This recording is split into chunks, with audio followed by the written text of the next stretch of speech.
Hello everyone and welcome to my CS24 channel. I hope everyone is having a wonderful day. Before we begin, please hit the subscribe button and give this video a thumbs up. The Curse of Oak Island. The team asks for public help with identifying mysterious artifact. The Curse of Oak Island guys have begun asking the public for help analyzing and identifying various artifacts found on the island that the Lagaina brothers believe may be vital to solving the mystery. The Fellowship of the Dig announced in April that they would regularly post images and videos of artifacts they're having trouble explaining. They hope there are treasure-hunting fans out there who may have done their own research and have theories about the origin of these mystery artifacts. In a video posted last week, Rick Lagaina thanked their fans for any help coming their way and had Oak Island researcher Judy Rudebush introduce an artifact that has the guys perplexed. The item, referred to as the copper alloy piece, was found by Jack Begley and Gary Drayton in 2022 during filming for Season 10 on Lot 8. The artifact appeared to be an ornate plate with a number of strange symbols on either side. The archaeology team was baffled by the object and has so far only been able to speculate on its meaning. Experts agree Oak Island artifact comes from Europe, but that's all they know for sure. The guys drafted in expert archaeologist Dr. Edwin Barnhart, who was the first to suggest it could be of Viking origin. However, he also thought it could be Portuguese. Edwin confirmed the object contained copper, zinc, and lead, came from Europe, and was probably made between the 8th and 11th centuries. Earlier this year, in Season 11, historian Doug Crowell claimed to have found matching symbols from the artifact in an ancient Icelandic manuscript. This manuscript was a Viking document related to astronomy and astrology, which suggested more evidence that the Norsemen visited Oak Island. In the last series, the guys explored the theory that the Vikings and Templar Knights collaborated to hide treasure on Oak Island. Is the Oak Island artifact actually from the Seljuk Empire? However, according to the latest video, the team has learned much more about the artifact, which may contradict the above. Judy now claims the artifact could be connected to the Seljuk Empire. The Seljuks were a Muslim Turco-Persian dynasty that ruled a large area of the Middle East in the 11th and 12th centuries.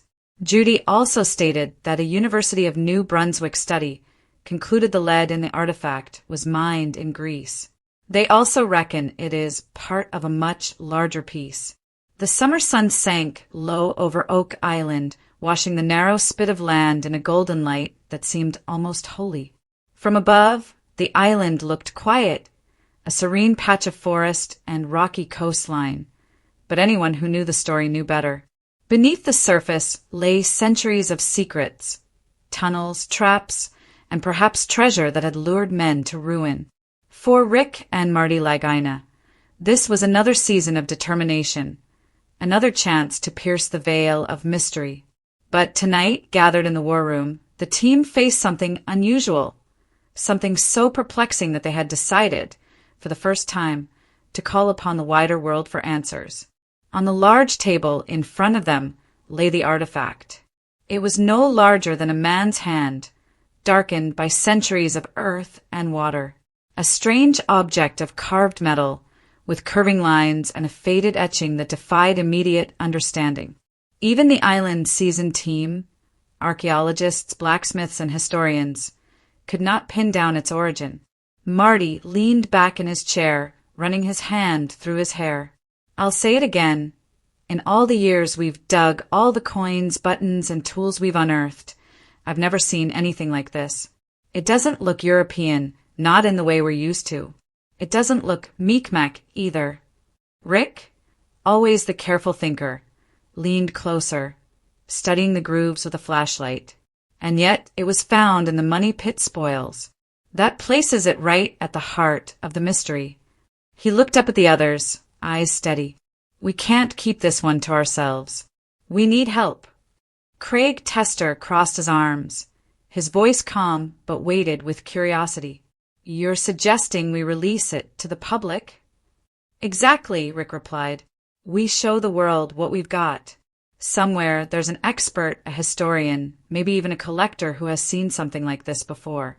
We've relied on consultants, but Oak Island belongs to history, not just to us. Let's ask the people. Jack Begley leaned forward, his voice eager. Crowdsourcing history. I like it. The team agreed, though with a twinge of unease.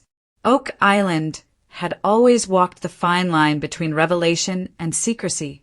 But this artifact, so strange, so unexplainable, might demand a new approach. The following week, the artifact was carefully photographed from every angle.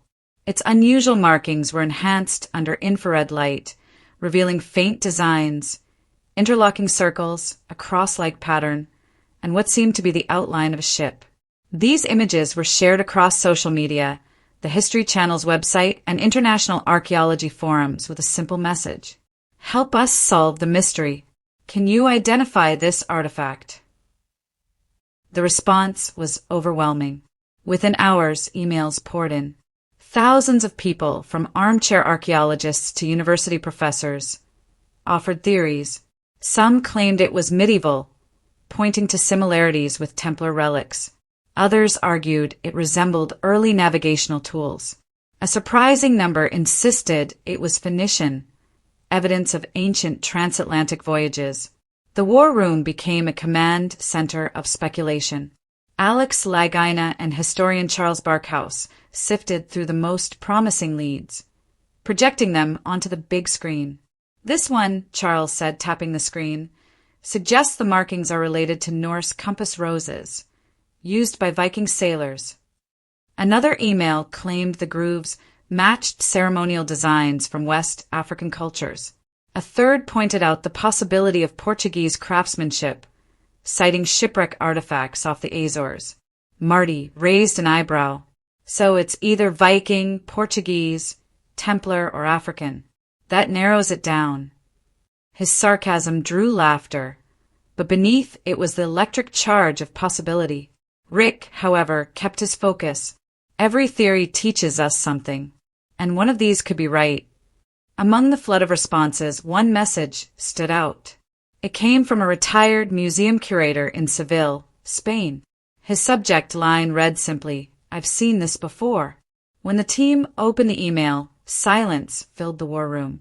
The curator described a nearly identical artifact housed in a private Spanish collection, supposedly linked to navigators of the late 16th century. According to him, the piece was believed to be part of a mariner's medallion, a symbolic object carried by explorers to invoke divine protection during voyages. Attached was a photograph. The resemblance was uncanny, the same cross-like etching, the same interlocking circles. Excitement buzzed in the room. "If that's true," Alex said, leaning closer, "then our artifact could be linked directly to Spanish exploration in the New World." And not just exploration, Barkhouse added. These medallions were rumored to be given only to select captains of Crown-sanctioned missions, often involving treasure fleets.